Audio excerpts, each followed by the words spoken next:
Bienvenidos a nuestro canal. Hoy estaremos hablando sobre las características sociales de la Nueva España en los ámbitos corporativos, estamentales y jerárquicos, que fungen como el antecedente de algunos de los problemas sociales que han definido la trayectoria histórica de México. Para empezar, tenemos que entender qué es el colonialismo.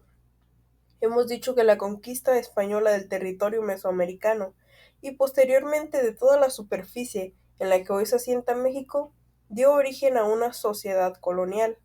Pero ¿qué significa en este contexto una colonia? ¿Y qué es un régimen colonial?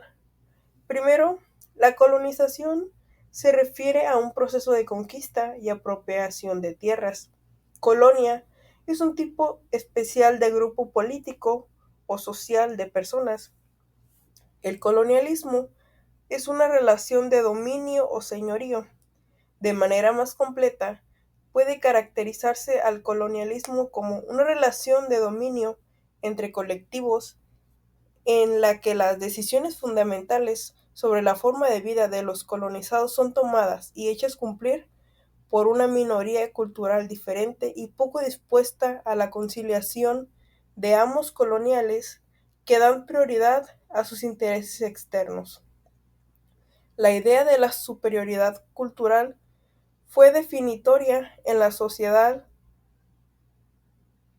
establecida por los españoles en el actual territorio mexicano.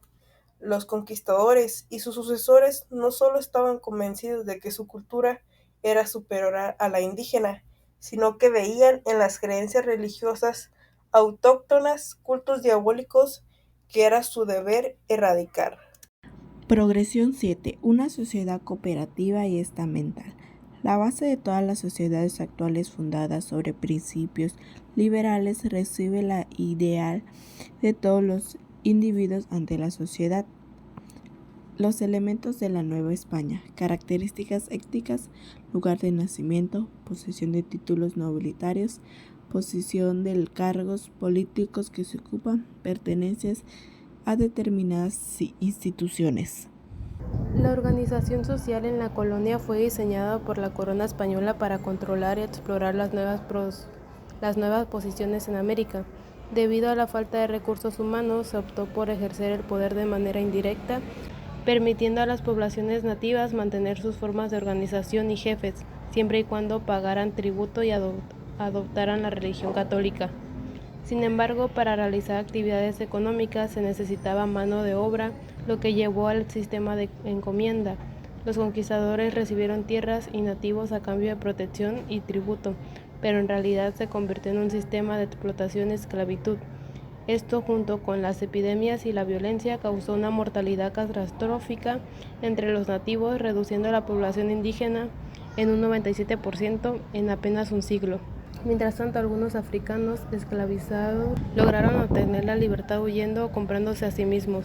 Un ejemplo notable es Yanga, un esclavizado que lideró un grupo cinamorrones que se rebelaron contra los hacendados y finalmente tuvieron reconocimiento como pueblo libre en 1931.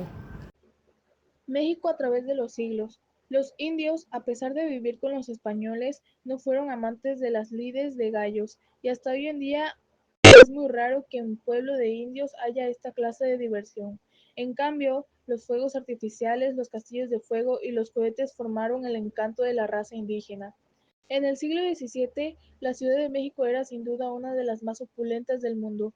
La riqueza de las clases altas era para aquel tiempo en lo que los capitales de los particulares no alcanzaban a las enormes sumas que hoy cuentan los millonarios en Europa y América, relativamente grande, sobre todo por la existencia en numerario barras de plata, muebles y vajillas que poseían los ricos. Los virreyes y los arzobispos dieron el ejemplo de fausto y magnificencia en los palacios. La emulación impelió a los ricos por ese camino, y el organismo de los criollos les hizo llegar hasta el extremo.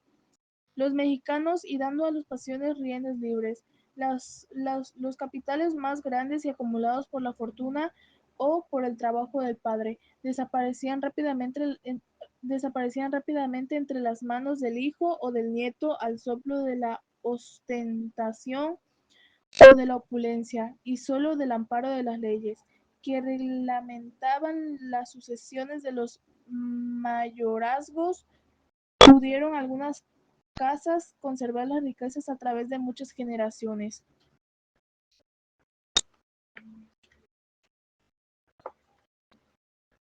Como en México, relativamente en las grandes ciudades de la Nueva España era considerable la riqueza de las clases altas, pero al mismo tiempo también era muy grande la miseria del pueblo,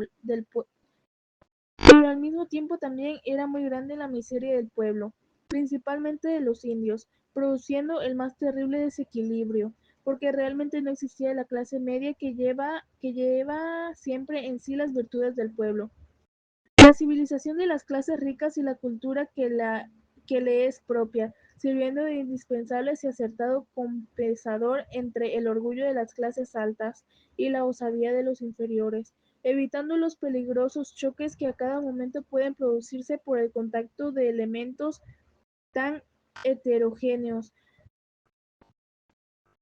La miseria y la falta de ilustración causaban la desmoralización y la corrupción de las clases pobres en la colonia, y como consecuencia natural los crímenes. Las leyes inmorales también, en fuerza de su rigor, contribuían a aumentar el mal estado social, y con la misma indiferencia se hablaba de un asesinato que de una ejecución de justicia.